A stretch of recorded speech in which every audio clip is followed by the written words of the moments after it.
Hi guys, gumawa ako na ngayon ng natural sausage pang breakfast nila amo.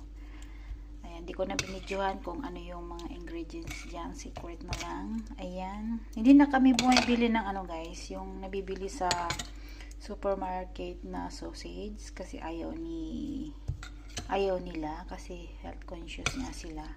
Masyado. Ayan, gumawa na lang kami ng homemade at saka matagal ko na itong ginagawa. Siguro, a year na siguro. Ayan, isang turkey at saka yung beef. Ayan, ilulutuin mo siya sa oven ng ito nasa 1 hour and 30 minutes. Then ito nasa 45 minutes lang. Then 180 degrees. Ayan.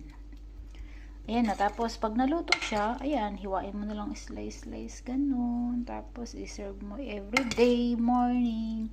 Yun na, solve na sila guys. Yun ang almusal nila. Everyday ganito, hindi sila nagsasawa. Sa Pilipinas to, Pinoy, ay, Diyos ko po, kung anong almusal kahapon, iba naman ngayon, ganun. Sila, ganun pa rin. Pero yung kasha, iba-iba.